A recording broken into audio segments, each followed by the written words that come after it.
بسم اللہ الرحمن الرحیم۔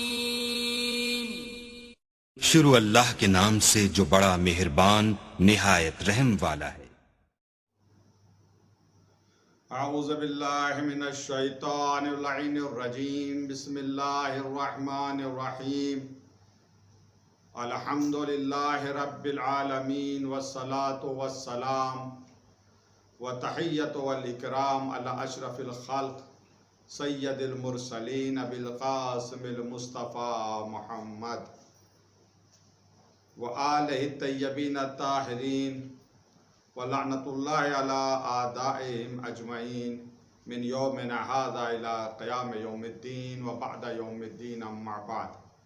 بسم اللہ الرحمن الرحیم۔ شہر رمضان الذی انزل فیہ القرآن ھدی للناس وبینات من الھدی والفرقان۔ ماہ مبارک رمضان نزول قرآن کا مہینہ، اور قرآن تمام انسانوں کی ہدایت کے لیے آیا ہے۔ اس ہدایت تک کیسے پہنچیں، اس کے لیے ضروری ہے کہ ہم دین کو سمجھیں۔ آئیے دین کو سمجھیں، اس عنوان سے آج ہماری گفتگو اپنے 14ویں مرحلے میں داخل ہو رہی ہے۔ گزشتہ تقریروں میں نے یہ عرض کیا تھا کہ سورہ حمد جو بہت اہم سورہ ہے، اگر ہم اس سورہ کو سمجھ لیں تو دین کو سمجھنے میں بہت ہی آسانی ہو جائے گی۔ سورہ حمد کی کچھ آیتوں کا ترجمہ، تھوڑی سی ان کی وضاحت، تھوڑی سی ان کی تفسیر کر چکا ہوں۔ پچھلے جلسے میں، پچھلی تقریر میں گفتگو یہاں تک پہنچی تھی، ایاک نعبد، اے میرے اللہ ہم سب تیری ہی عبادت کرتے ہیں۔ میں نے عرض کیا تھا کہ ہم صرف اللہ کی عبادت کرتے ہیں، اس کے علاوہ کسی کی عبادت نہیں کرتے ہیں، اور عبادت سے مراد، عبادت کے معنی اطاعت ہے۔ اطاعت مطلقہ صرف اللہ کے لیے ہے، اور باقی سب کی اطاعت مشروط ہے، شرط کے ساتھ ہے۔ ماں باپ کی اطاعت فرض ہے مگر شرط کے ساتھ۔ اللہ کی اطاعت مطلقہ ہے، اسی کا اقرار کیا جا رہا ہے، اے میرا اللہ ہم صرف اور صرف تیری ہی اطاعت کرتے ہیں۔ اسی وجہ سے ایاک نعبد، اس کے معنی لوگوں نے اپنے اپنے اعتبار سے بیان کیے ہیں۔ بعض علماء نے کہا اس کے معنی ہے نقر بالعبودیہ وحدک لا شریک لک، میرا اللہ عبودیت کا اقرار میں تیرے لیے کر رہا ہوں، یعنی میں تیرا بندہ ہوں، صرف تیری ہی عبادت کرتا ہوں، تیرے علاوہ کسی اور کی عبادت نہیں کرتا۔ مگر افسوس کچھ مسلمان اس آیت کو صحیح طریقے سے نہیں سمجھ پائے، خاص کر وہابی حضرات۔ تو اسی آیت سے وہ بہت سے مسلمانوں کو مشرک قرار دیتے ہیں، اور وہ یہ کہتے ہیں کہ یہ لوگ مشرک ہیں۔ میں نے عرض کیا تھا پچھلی گفتگو میں کہ عبادت اور احترام و تعظیم میں فرق ہے۔ عبادت صرف اللہ کے لیے ہے، اور تعظیم اور احترام اللہ کا بھی ہے اور غیر اللہ کا بھی ہے۔ اللہ کے حکم سے تعظیم اگر کسی کی ہو تو یہ حقیقت میں اللہ کی اطاعت ہے۔ مگر وہابی حضرات اس تعظیم اور اس احترام کو نہیں سمجھتے، انہیں تو بس بہانہ چاہیے کہ کیسے وہ مسلمانوں کو دائرہ اسلام سے نکالیں۔ اس کا وہ بہانہ تلاش کرتے ہیں کہ شرک کا ٹھپا لگا دیا جائے، دائرہ اسلام سے انہیں نکال دیا جائے، پھر ان کی جان، ان کا مال، ان کا اسباب سب کے سب لوٹ لیا جائے۔ یہی ان کا ہدف ہے، یہی ان کا مقصد ہے۔ یہ جو ایاک نعبد ہیں، ہم اللہ کے بندے ہیں، تو اس پر ایک اعتراض کرتے ہیں وہابی حضرات، اور وہ اعتراض یہ کہ جو لوگ نام رکھتے ہیں عبد النبی، عبد الرسول، عبد الحسن، عبد الحسین، عبد العلی وغیرہ وغیرہ، یہ سب شرک ہیں وہابیوں کے نزدیک۔ نام صرف عبداللہ ہونا چاہیے، عبد الرحمن ہونا چاہیے، عبد الرحیم ہونا چاہیے، یعنی عبد کی اضافت صرف اللہ یا اس کی صفات کی طرف ہونی چاہیے، غیر اللہ کی طرف عبد کی اضافت نہیں ہونا چاہیے۔ اب اگر کسی نے نام عبد الحسن رکھ دیا یا عبد الرسول رکھ دیا یا عبد الحسین رکھ دیا تو وہ مشرک ہو گیا، دائرہ اسلام سے نکل گیا۔ یہ کہنا ہے وہابی حضرات کا۔ حقیقت میں وہ سمجھ نہیں پائے کہ عبد کے معنی کیا ہیں۔ عبد کے دو معنی میں عرض کر رہا ہوں قرآن مجید کی روشنی میں۔ یہ مشترک لفظی یعنی لفظ ایک ہے مگر معنی اس کے مختلف ہیں، جدا ہیں، الگ الگ ہیں۔ قرآن مجید کی آیت ہے سورہ مریم کی آیت نمبر 93، ان کل من فی السماوات والارض الا آتی الرحمن عبدا، سب خدا کے روبرو زمین و آسمان میں جو بھی ہیں، جتنے بھی لوگ ہیں زمین و آسمان میں، سب خدا کے روبرو حاضر ہوں گے بندہ بن کر۔ یہاں کو پر آتی الرحمن عبدن، یہ عبد بمانے عبدیت کے ہے، بندگی کے ہے۔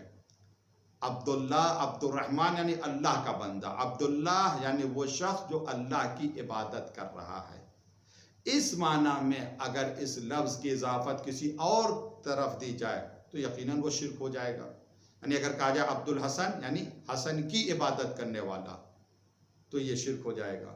حالانکہ یہاں پر عبد کے معنی عبد الحسن اگر کسی کا نام رکھا گیا ہے تو یہاں پر یہ معنی نہیں ہے جو معنی عبداللہ کے ہیں۔ ایک آیت اور میں آپ کے سامنے عرض کر رہا ہوں، یہ آیت ہے سورہ نساء کی آیت نمبر 172، لن یستنکف المسیح ان یکون عبدا للہ ولا الملائکۃ المقربون، مسیح اس بات سے آر نہیں رکھتے کہ وہ اللہ کے بندے کہلائیں، نہ اللہ کے مقرب ملائکہ فرشتے اس بات کو آر سمجھتے ہیں کہ وہ اللہ کا بندہ کہلائیں۔ یعنی اس معنی میں سبھی اللہ کے بندے ہیں، ملائکہ بھی اللہ کے بندے ہیں، انبیاء بھی اللہ کے بندے ہیں، تمام انسان اللہ کے بندے ہیں، یعنی سب اللہ کی عبادت کرتے ہیں۔ یہ ہے معنی عبد کے۔ جب عبد کی اضافت اللہ کی طرف یا اس کے صفات کی طرف ہو جائے، عبداللہ یا عبد الرحمن۔ ایک معنی عبد کے اور ہیں، وہ ہیں غلام اور خادم کے، جیسا کہ قرآن مجید میں ارشاد ہوا سورہ بقرہ آیت نمبر 178 میں، یا ایھا الذین آمنوا کتب علیکم القصاص فی القتل الحر بالحر والعبد بالعبد، اے مومنو تمہارے لیے قصاص کو لکھ دیا گیا ہے، فرض کر دیا گیا ہے۔ قتال قصاص یعنی بدلہ، حر کے بدلے حر یعنی آزاد کے بدلے آزاد قتل کیا جائے گا، غلام کے بدلے غلام قتل کیا جائے گا۔ تو یہاں پر عبد کے معنی غلام کے ہیں۔ بہت سے لوگ اپنا نام رکھ دیتے ہیں غلام رسول، تو کیا مشرک ہو گیا؟ وہابی کے اعتبار سے مشرک ہو گیا۔ غلام نبی وہابیوں کے اعتبار سے مشرک ہو گیا، لیکن حقیقت میں یہ شرک نہیں ہے۔ یہاں پر عبد کے معنی کیا ہیں اس پر غور کرنے کی ضرورت ہے۔ امام رضا علیہ السلام کی ایک حدیث ہے، اس حدیث کو غور سے سنیں، اس پر فکر کریں تو واضح ہو جائے گا کہ عبد کے معنی کیا ہیں۔ جو نام رکھا جاتا ہے عبد الحسن یا عبد الحسین یا عبد الرسول یا عبد النبی، کس معنی میں یہ نام رکھا جاتا ہے۔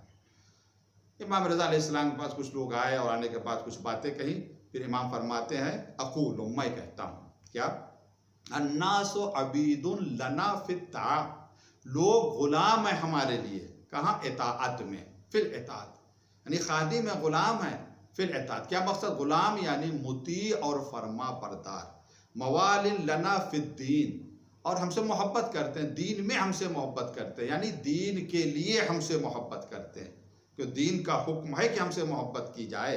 قل لا اسألکم علیہ اجرا الا المودۃ فی القربى، یہ حکم ہے۔ فبلغ شاہد الغائب، فبلغ، پہنچا دے، کون پہنچا دے؟ شاہد پہنچا دے غائب تک ہمارا یہ پیغام۔ کون فرما رہے ہیں؟ امام رضا علیہ السلام۔ اب الناس عبید لنا، انسان لوگ ہمارے غلام ہیں، کہاں پہ؟ عبادت میں ہمارے غلام ہیں؟ نہیں، فی الطاعات، اطاعت میں ہمارے غلام ہیں۔ تو یہاں کو پر لفظ جو عبد آیا ہے، جب اہل بیت کی طرف منسوب کریں، اضافت دیں اس لفظ کی کہ ہم اہل بیت کے عبد ہیں، تو اس کا یہ معنی نہیں کہ ہم اہل بیت کی عبادت کر رہے ہیں، بلکہ اس کے معنی یہ کہ ہم ان کے مطیع اور فرما بردار ہیں، ان کی اطاعت کرنے والے ہیں، اور ان کی اطاعت کا حکم قرآن مجید نے دیا ہے۔ یہ معنی ہے۔ وہابی حضرات ابھی 200 سوا 200 سال پہلے تقریباً وجود میں آئے ہیں، اس سے پہلے تو اسلام تھا، اس سے پہلے تو علماء کرام تھے، ان کا تو کوئی اعتراض نہیں تھا ان ناموں کے اوپر، ان کو تو شرک کی بو نہیں آ رہی تھی ان لوگوں کو اس نام سے،